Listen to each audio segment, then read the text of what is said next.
Hey guys, it's Hunter. For some reason I decided to use my Hermione wand today, so there you go. This book, I finished it last night at 12 a.m. and it's safe to say I was crying pretty heavily at this book. There are so many emotions just attached to this book as it is. But the entire series as a whole is like, Sarah J. Maas has just completely blown me away. Like, this is my first like young adult like fairy novel, fairy series, and it's safe to say she has gotten me hooked, and I am in love with this entire series. I am going to start A Court of Frost and Starlight today. It's really only 229 pages, so I'm hoping to be done with it by the end of this weekend. Give myself a little break. I have family coming in today and tomorrow, so I'm gonna, not give myself too much pressure to read, but I want to read some. And then once August comes around, which is pretty soon, I'm going to start my August to be read. But anyway, back to this amazing book. I'm just going to tell y'all right now, I'm not going to be able to handle a spoiler-free review. So if you don't want to be spoiled about this series, exit out now. If you have not read this series, I highly recommend it. But let's get started. So, big ball of emotions in this book. There's a big war coming up with Hybern versus the 7 courts of the fairy realm. Day, dawn, night, spring, summer, autumn, winter. That's 8. I think I repeated 1. Anyway, 7 courts of the fairy realm have to come together and defeat Hybern and the Cauldron. The Cauldron! We've heard so many things about this book, and now is the climactic event of the desolation of the Cauldron and Hybern. So much stuff is happening. There's all of this tension between Nesta and Cassian.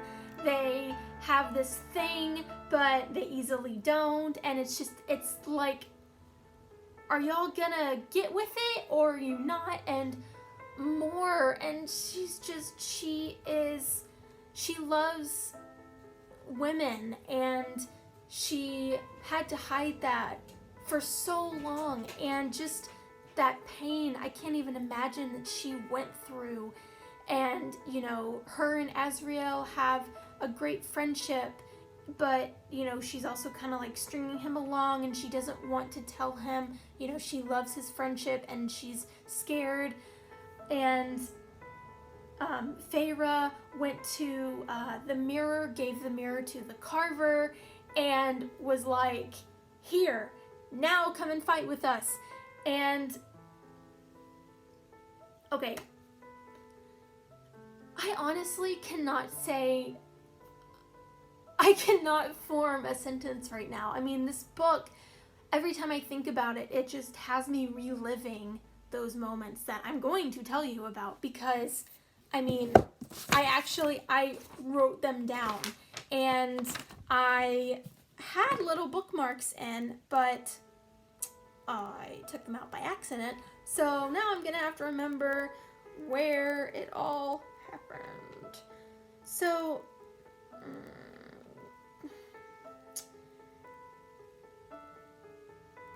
okay. So the first big thing for me that happened was they were in battle, and they saw the Cauldron. They knew what they had to do. Amren and Feyre went to the Cauldron while Nesta distracted Hybern. And little did Nesta know, Hybern had their father. And their father's just like, I'm sorry, I love you, I'm so sorry. And then Hybern fucking kills the dad right in front of Nesta, and she's just a big ball of like numbness. Meanwhile, you know, Amren gets out the book, the big book that we know is crucial to destroying the cauldron, and Feyre is on her way to touch the cauldron, and Amren's like, okay, I'm gonna tell you what to say. And then last minute, she says, I'm so sorry to do this. And she throws the book, and she doesn't do anything. She lets Feyre hold it, and Feyre immediately gets captured into the cauldron. Not into the cauldron, but she gets sucked into the cauldron's mind. And there's so much that's going on. Their dad dies, and then Cassian and Nesta just goes crazy. All this cauldron power comes out of her, and Hybern and Cassian are battling each other, battling, and Cassian is so hurt, and he cannot fly, and his wings are just torn and ripped, and there's no hope for him, and I'm so scared he's gonna die. And Nesta is just like, no, I can't let you die. And Cassian, oh my god, Cassian says, I have no regrets in my life but this. His voice shook with every word, that I did not have time with you, Nesta. She didn't stop him as he leaned up and kissed her lightly, as much as he could manage. Cassian said softly, brushing away the tear that streaked down her face, I will find you again in the next world, the next life, and we will have that time, I promise. And it gets worse. Oh my god. Nesta covers Cassian's body with her own. Together. They'd go together. And Feyre is begging the cauldron, I will give you anything if you stop this. And the cauldron thinks about it, says it's ill-advised, but he thinks about it. And then Elain comes in the picture, takes Truth Teller that Azriel gave her, and just stabs the king in the throat. Not just a little jab, but like make sure that dagger is in there, and just twists, and Hybern falls, and Nesta basically decapitates him. Like, she's like, I got this shit. And she just continues to drive the knife into his neck, and it's like, it's over, and it's like, yes, it's over. Hybern is destroyed. The war is over. But Feyre is still attached to that cauldron. And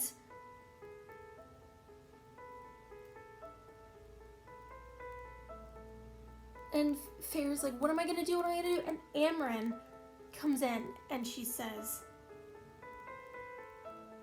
and Feyre is so mad, and because Amren didn't help her stop the cauldron, or stop, she didn't let her go, and Feyre says, you're gonna die for this, I'm gonna kill you.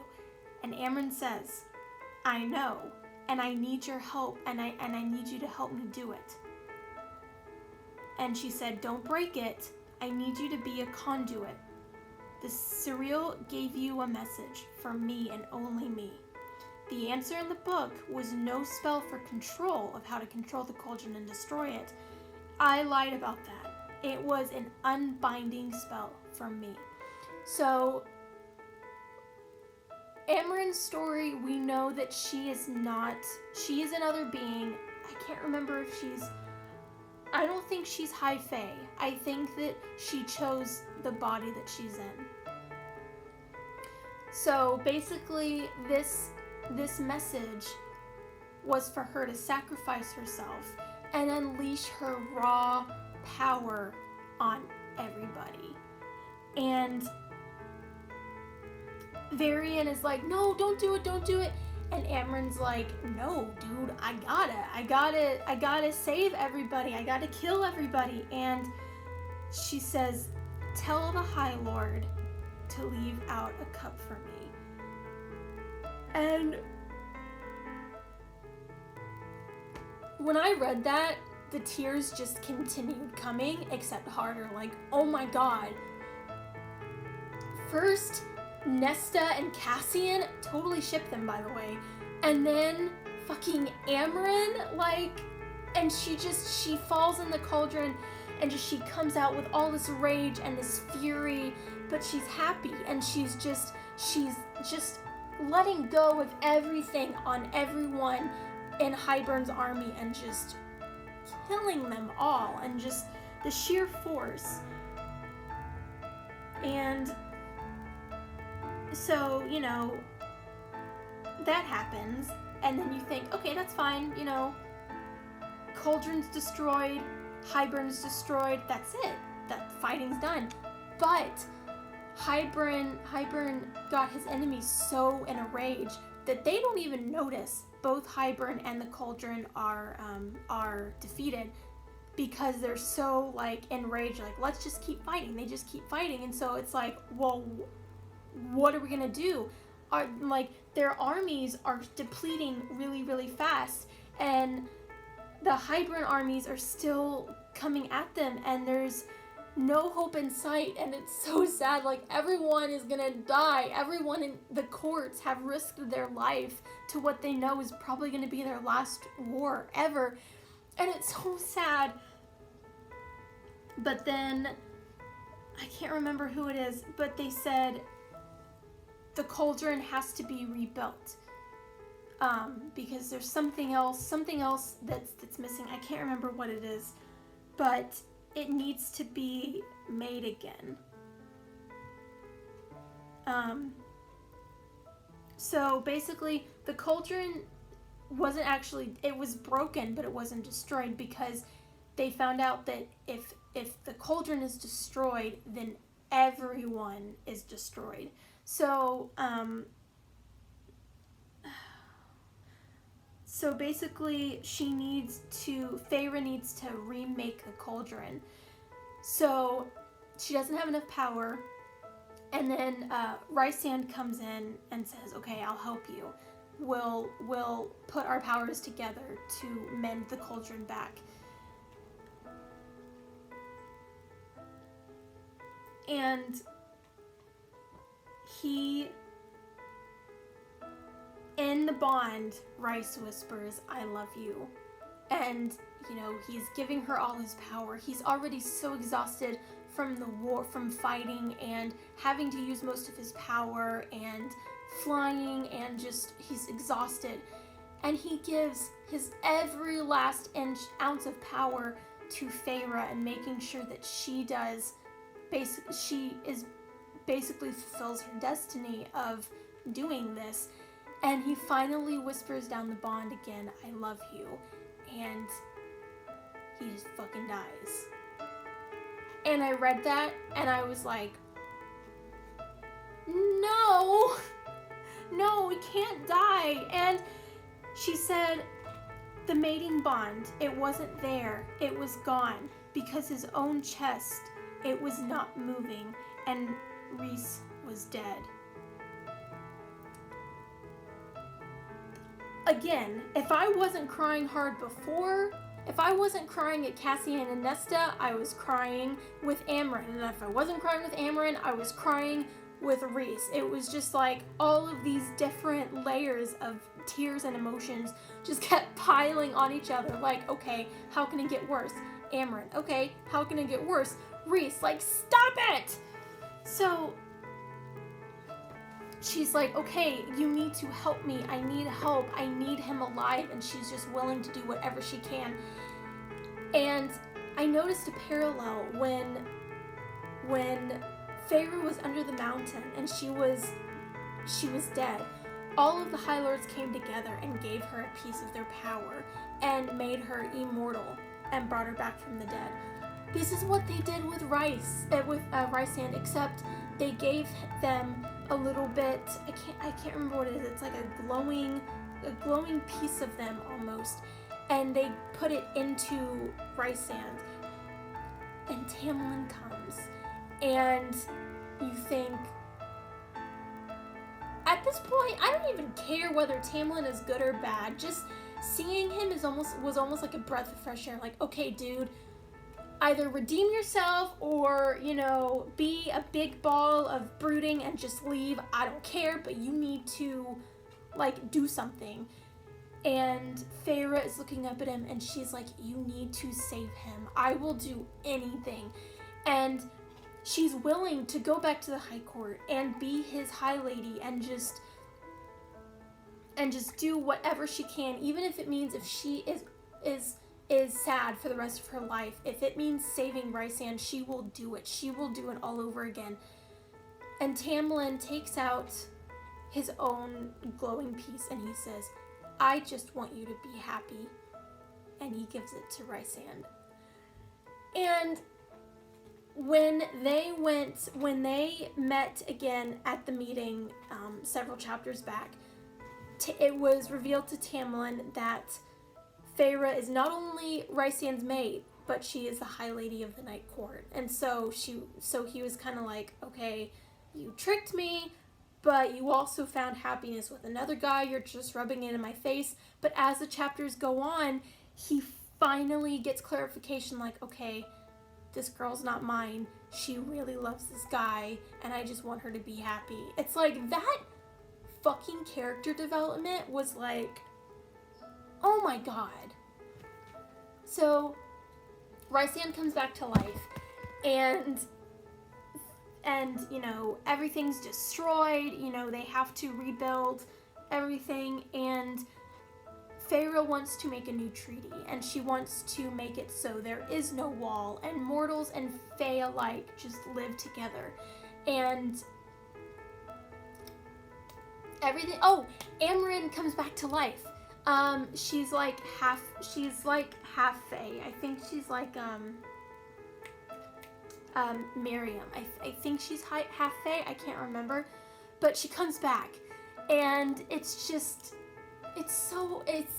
oh my god, this book, this series. I'm sad that it's ending, but I'm so excited to see how it ends. But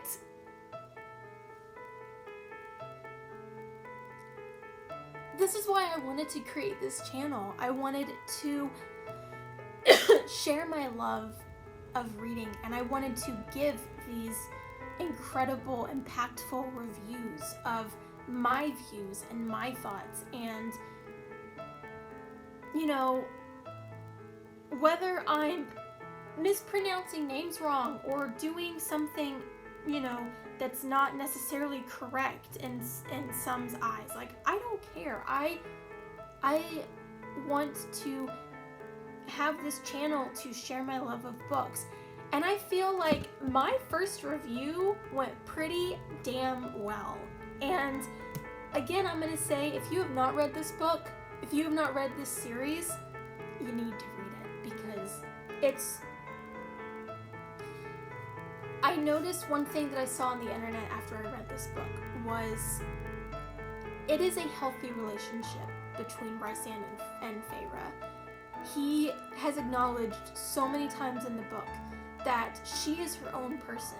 He does not control her. She is going to do whatever she feels right, feels like she needs to do, and feels what is right. And he is just going to step back and let her do her.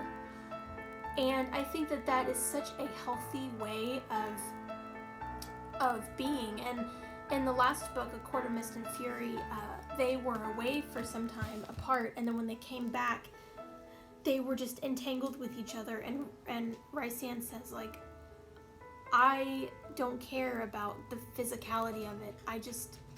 I wanted my friend back. And that, oh my god. Just Rhysand and Feyre all the way, like, fuck, dude. But this series is so good, and that's my review. I mean, you know what, I'm probably just gonna read those chapters again until it's just burned in my brain. But I'm so excited, and I'm so happy again to be sharing this with you. So if you're out there and you're watching this, you know, whether you're watching it all the way or skipping it and watching some bits, let me know what you think in the comments. You know, do you like this book? Do you have issues with this book? You know, I would, you know, that's the great thing about reviews is, you know, there's not just one-sided. There's, you know, people who agree, people who disagree, and that's great. That's what makes a conversation. And, you know, that's what I wish for my channel. And so, again, I'm just really happy that I can share this with you guys. So, thank you so much for watching my first book review, and I'm so excited to share this with you. So thank you, and I will come to you soon with the review of A Court of Frost and Starlight. So thanks guys, have a good day.